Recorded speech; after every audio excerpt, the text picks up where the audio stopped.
નમસ્કાર, ઉજાસ ટીવીમાં હું પંકજ આપનું સ્વાગત કરું છું. આજના તારીખ 15મી ઓગસ્ટ અને શનિવારના અમેરિકાના મુખ્ય સમાચારની વાત કરીએ તો અમેરિકામાં રહેતા અને 50 જેટલા આરોપોમાં જેલમાં ધકેલાયેલા ગુજરાતી ડોક્ટર ચિંતન શાહનું મોત નીપજ્યું છે.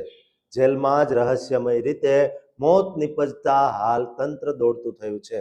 કોર્ટમાં ટ્રાયલ ચાલે તે પહેલા જ તેમનું મોત થયું છે. તેની વિગતે વાત કરીશું.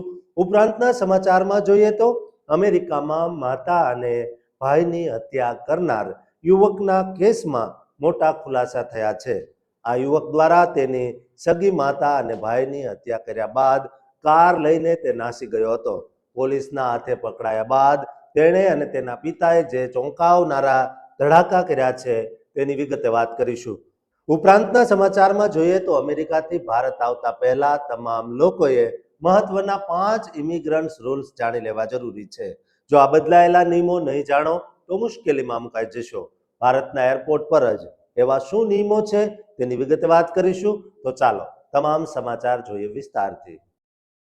પોતાના જ 17 વર્ષના દીકરાના અસામાન્ય વર્તન અને ઓનલાઈન હિલચાલથી ડરીને ઘરમાંથી તમામ છરી ચાકુ સંતાડવા તમને મજબૂર કરે તેવી કમનસીબ પિતા પર અચાનક જ એક જ દીકરા દ્વારા સગી માતા અને માસૂમ નાના ભાઈની કરુણ હત્યાનો ભયાનક પહાડ તૂટી પડે અને અદાલતમાં વકીલ દાવો કરે કે ઘર છોડતી વખતે સનકી પુત્રને માતાના અસલી મોતની ખબર જ નહોતી. અમેરિકાના મેસાચ્યુટ્સ રાજ્યમાંથી સામે આવેલા અતિશય હૃદયદ્રાવક અને ચોંકાવનારા સમાચાર પાછળનું સત્ય જાણીને તમારા પગ નીચેથી જમીન સરકી જશે.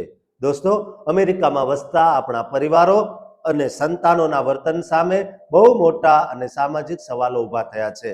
અમેરિકાના મેસાચ્યુસેટ્સ રાજ્ય અંદર આવેલી કાનૂની અદાલતમાંથી પોતાની જ સગી માતા અને નાના ભાઈની નિર્મમ હત્યા કરી નાખનારા ભારતીય મૂળના 17 વર્ષના છોકરા અર્જુન અરવિંદ અંગે અદાલતમાં ચોંકાવનારા ખુલાસા થયા છે.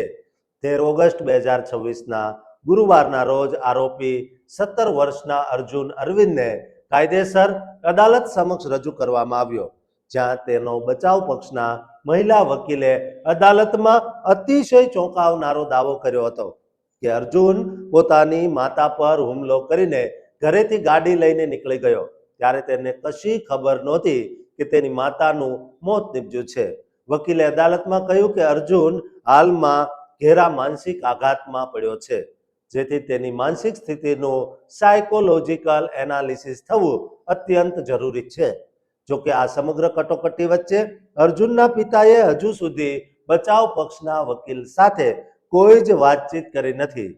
કોર્ટમાં રજૂ કરાયેલી માહિતી મુજબ અર્જુનના પિતાને પોતાના જ 17 વર્ષના પુત્રના અસામાન્ય વર્તન અને તેની કથિત ઓનલાઈન ઇન્ટરનેટ એક્ટિવિટી બાબતે બહુ જ મોટી ચિંતા થઈ રહી હતી.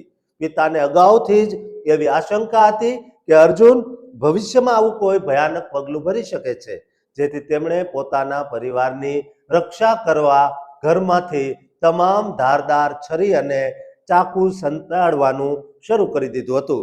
અર્જુન ગત 11 ઓગસ્ટ 2026ના રોજ આ અરેરાટી ભર્યા બેવડા હત્યાકાંડને અંજામ આપ્યા બાદ માતાની હોન્ડા એકોર્ડ કાર લઈને સરેઆમ ભાગી ગયો હતો. તે પછી બીજા જ દિવસે પોલીસે તેની અટકાયત કરી 13 ઓગસ્ટના રોજ અદાલતમાં રજૂ કર્યો. આ ડિટેન્શન હિયરિંગ દરમિયાન જજે બંને પક્ષોની દલીલો સાંભળ્યા બાદ આરોપી અર્જુનને બોન્ડ એટલે કે જામીન આપવાનો ઇનકાર કરી દીધો હતો. પોલીસે જ્યારે તેની અટકાયત કરી ત્યારે અર્જુન પોતાની માતાની કારની અંદર શાંતિથી બેઠો હતો. તેણે પોલીસની ધરપકડ સામે કોઈ જ વિરોધ નહોતો દર્શાવ્યો. સાથોસાથ પોલીસે કોર્ટને સત્તાવાર જાણ કરી કે આરોપી જે કાર લઈને ભાગ્યો તે કારની અંદરથી કેટલીક અતિ શંકાસ્પદ વસ્તુઓ મળી આવી, જેનો ઉપયોગ આ ભયાનક ગુનાને અંજામ આપવા માટે કરવામાં આવ્યો હોવાની કાનૂની શક્યતા છે. આ ઉપરાંત અર્જુને કઈ રીતે પોતાની માતા અને નાના ભાઈને મોતને ઘાટ ઉતાર્યા તેની ચકાસણી હજુ સ્પષ્ટ થઈ નથી. આ કમનસીબ પરિવાર તાજેતરમાં જ પોતાના બંને દીકરાઓના ભવિષ્ય અને શિક્ષણ અર્થે બોસ્ટન શહેરથી 30 માઇલ દૂર આવેલા શાંત એક્ટન શહેરમાં રહેવા માટે શિફ્ટ થયો હતો. પણ મંગળવારે જ્યારે બાળકોને ભણાવવા માટે તેમના પ્રાઇવેટ ટ્યુટર ઘરે પહોંચ્યા ત્યારે તેમણે વારંવાર ડોરબેલ વગાડવા છતાં દરવાજો ન ખુલતા તેમણે પિતાને ફોન કર્યો અને પિતાએ પોલીસને તપાસ કરવા જાણ કરી હતી. સાંજે પોલીસે ઘરમાં પ્રવેશતા જ બે લોહી લુહાણ મૃતદેહો મળી આવ્યા અને અર્જુન તથા કાર ત્યાંથી ગાયબ હતા. પરંતુ બાદમાં અરેસ્ટ કરાયા બાદ છેક ત્યારે જ અર્જુનને જાણ થઈ કે તેની માતાનું પણ મોત થઈ ચૂક્યું છે. દોસ્તો, તમારા ઘરમાં બાળકોનું વર્તન અથવા ઇન્ટરનેટ અંગે તમારે સતત ચકાસતા રહેવું જોઈએ કે ક્યાંક તે આવા ગુનાહિત માનસિકતા તો નથી ધરાવતા ને. દોસ્તો, આ વિડીયો તમામ માતા પિતા જેઓ વિદેશમાં વસવાટ કરે છે એમને શેર કરજો અને આ ચેનલને સબસ્ક્રાઇબ કરવાનું ચૂકતા નહીં. અમેરિકામાં તબીબ તરીકે ઓળખાતા 40 વર્ષના ભારતીય મૂળના નિષ્ણાત ડોક્ટર પર અચાનક 50થી વધુ ભયાનક અપરાધિક ગુનાઓનો કોરડો વીંજાય અને અદાલતમાં ટ્રાયલ ચાલે તે પહેલા જ જેલની અંદર કોટડીમાં તેમનું રહસ્યમય મૃતદેહ મળી આવે ત્યારે સમગ્ર કાનૂની જગતમાં પ્રચંડ સસ્પેન્સ સર્જાયું છે. અમેરિકાના ફ્લોરિડા રાજ્યમાંથી સામે આવેલા અતિશય ચોંકાવનારા અને સનસનાટીભર્યા સમાચાર મુજબ યુએફ હેલ્થના ભૂતપૂર્વ તબીબ 40 વર્ષના ડોક્ટર એવા ગુજરાતી ચિંતન વિમલ કુમાર શાહ અદાલતમાં 50થી વધુ ગુનાહિત આરોપોમાં ટ્રાયલની રાહ જોઈ રહ્યા હતા. તે દરમિયાન અલાચુઆ કાઉન્ટી જેલ અંદર પોતાની કોટડીમાંથી તેનો મૃતદેહ હાલતમાં મળી આવ્યો હતો. અલાચુઆ કાઉન્ટી શેરીફ ઓફિસના અહેવાલો મુજબ ગત 13 ઓગસ્ટ 2026ના રોજ ગુરુવારે સવારે જેલ કર્મચારીઓ દ્વારા હાથ ધરાયેલા નિરીક્ષણ દરમિયાન ડોક્ટર ચિંતન કુમાર શાહ પોતાની કોટડી અંદર અચેત અવસ્થામાં મળી આવ્યા હતા. તેઓ તે જેલ સેલમાં એકલા જ રહેતા હતા. સવારે આશરે 7:23 વાગ્યે સ્ટાફે ઇમરજન્સી મેડિકલ સહાય માંગી. કચેરીમાં કોડ બ્લુ જાહેર કરી ઓટોમેટેડ એક્સટર્નલ ડિફિબ્રિલેટર વડે CPR આપવાનું શરૂ કર્યું. 8 જ મિનિટમાં ઇમરજન્સી ટીમ સ્થળ પર પહોંચી, પરંતુ સવારે 7:45 વાગ્યે ડોક્ટર ચિંતન શાહને સત્તાવાર મૃત જાહેર કરાયા. સરકારી તંત્ર દ્વારા મોતનું ચોક્કસ કારણ જાહેર કરાયું નથી. શેરીફ ઓફિસની ક્રિમિનલ ઇન્વેસ્ટિગેશન્સ ડિવિઝન અને ઓફિસ ઓફ પ્રોફેશનલ સ્ટાન્ડર્ડ્સ દ્વારા તપાસ ચાલુ રખાઈ છે, જે કસ્ટડીમાં મોત વખતે સ્ટાન્ડર્ડ પ્રોસિજર છે. ડોક્ટર ચિંતન શાહ ગત 8 જુલાઈ 2026થી જેલમાં બંધ હતા, જ્યારે અલાચુઆ કાઉન્ટી શેરીફ ઓફિસની ડિજિટલ ક્રાઇમ્સ યુનિટ અને નોર્થ ફ્લોરિડા ટાસ્ક ફોર્સની તપાસ બાદ તેમની અટકાયત કરાઈ હતી. આ કેસની શરૂઆત એક સાયબર ટીપથી થઈ હતી, જેમાં બાળ શોષણ સામગ્રી દર્શાવવામાં આવી હતી. તપાસકર્તાઓએ સબ પોઈન્ટથી IP એડ્રેસના આધારે ડોક્ટર શાહનું કનેક્શન કિક એપ્લિકેશન વાળા વિડીયો સાથે જોડ્યું હતું, તેમજ અન્ય ઈમેલ અને સોશિયલ મીડિયા એકાઉન્ટ્સ પણ લિંક કર્યા હતા. પોલીસે ગત 8 જુલાઈના રોજ ચિંતન શાહના ન્યૂબેરી સ્થિત ઘર પર સર્ચ વોરંટ બજાવીને ઇલેક્ટ્રોનિક સાધનો જપ્ત કર્યા હતા. શરૂઆતમાં તેમની સામે શોષણ સામગ્રી ટ્રાન્સમિટ કરવા, કબજામાં રાખવા અને ટુ-વે કમ્યુનિકેશન ડિવાઇસનો ઉપયોગ કરવાના ગુના નોંધાયા હતા. બાદમાં તપાસ દરમિયાન 34 વધારાની ફાઇલો મળી આવી હતી, જેમાં આર્ટિફિશિયલ ઇન્ટેલિજન્સનો ઉપયોગ કરીને વયસ્કોની સાથે બાળકોના પણ એવા વિડીયો સહિતની સામગ્રી કરાઈ હતી, જે ફ્લોરિડા સરકારે ગત 1 જુલાઈ 2026થી કાયદો કડક કરી AI નિર્મિત શોષણ સામગ્રી બનાવવાની ઘટનાને 3rd ડિગ્રી ફેલોનીમાંથી 2nd ડિગ્રી ફેલોની બનાવી દીધી છે. વળી શાહે એક 19 વર્ષની યુવતી સાથે ચેટ કરી હતી, જેને તેઓ 17 વર્ષની વયથી ગ્રોમિંગ કરતા હતા, જેમાં 10 વર્ષની બાળકી પર કાલ્પનિક વાર્તા સામેલ હતી. શાહ સામે 50થી વધુ આરોપો મુકાયા હતા, જેમાં તેમણે નોટ ગિલ્ટીનો દાવો કર્યો હતો. ગત 30 જુલાઈના રોજ સર્કિટ જજ જેમ્સ કોલાવે તેમની જામીન અરજી રદ કરી જેલમાં રાખવા આદેશ કર્યો હતો. યુનિવર્સિટી ઓફ ફ્લોરિડામાં કિડની સ્પેશિયાલિસ્ટ અને આસિસ્ટન્ટ પ્રોફેસર શાહને સસ્પેન્ડ કરાયા હતા, પણ ટ્રાયલ અગાઉ જ જેલમાં તેમના મોતથી કેસ બંધ થયો છે અને મોતનું કારણ તપાસ હેઠળ છે. દોસ્તો, આપણા લોકો અને ખાસ કરીને વિદેશમાં વસતા તમામ લોકોએ આ પ્રકારના ગુના ન કરવા જોઈએ. અને દોસ્તો, આ વિડીયો તમામ ગુજરાતી ભારતીયોને શેર કરજો અને આ ચેનલને સબસ્ક્રાઇબ કરવાનું ચૂકતા નહીં. અમેરિકામાં વર્ષો સુધી સખત મહેનત કર્યા પછી જ્યારે તમે પોતાના વતનની માટીમાં પગ મૂકો અને એરપોર્ટ પર ઇમિગ્રેશન કે કસ્ટમ ચેકિંગની એક નાનકડી અજાણતાથી તમારી તમામ ખુશીઓ રાતારાત તણાવ, દંડ અને જેલના ડરમાં ફેરવાઈ જાય ત્યારે પરિવારો કેટલા મુશ્કેલીમાં મુકાઈ જતા હશે, અને એ પણ એરપોર્ટ પર. દોસ્તો, ભારત સરકારના અતિ મહત્વના 5 નિયમો પાછળનું સત્ય જાણીને તમે પણ આજે ચોંકી જશો. વર્ષ 2026ના આ યુગમાં અમેરિકા સહિત વિદેશથી ભારત આવતા આપણા તમામ એનઆરઆઈ અને એનઆરજી પ્રવાસી નાગરિકો માટે બહુ જ મોટા પાઠ કાનૂની સાબિત થઈ શકે છે.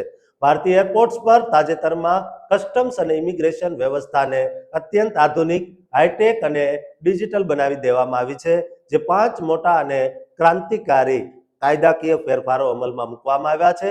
જેમાં સૌથી પહેલો અને અદ્ભુત સુધારો ગૃહ મંત્રાલય દ્વારા કરાયેલો ફાસ્ટ ટ્રેક ઇમિગ્રેશન એટલે કે ટ્રસ્ટેડ ટ્રેવલર પ્રોગ્રામ છે, જે કાયદાકીય સુવિધા હેઠળ દિલ્હી, મુંબઈ, બેંગલુરુ, હૈદરાબાદ, ચેન્નાઈ અને કોલકાતા જેવા દેશના મોટા એરપોર્ટ્સ પર ગેટ્સ સફળતાપૂર્વક કરાયા છે. અને ચાલુ 2026ના વર્ષમાં આ કાનૂની યોજનાનો વ્યાપ વધારીને લખનૌ, અમૃતસર, તિરુવનંતપુરમ અને કોઝિકોડ એરપોર્ટ સુધી વિસ્તારી દેવાયો છે. આ પ્રોગ્રામ માટે સરકારી વેબસાઇટ પર ઓનલાઈન મફત અરજી કરી 1 મહિના અગાઉ એપોઇન્ટમેન્ટ લઈને બાયોમેટ્રિક્સ નોંધાવતા જ ઇમિગ્રેશનના કલાકોની લાઇનમાં ઊભા રહ્યા વગર ક્ષણવારમાં ગેટ્સ ખુલી જાય છે, અને આ સુવિધા તમારા પાસપોર્ટની વેલિડિટી મુજબ કે મહત્તમ 5 વર્ષ સુધી સત્તાવાર માન્ય રહે છે.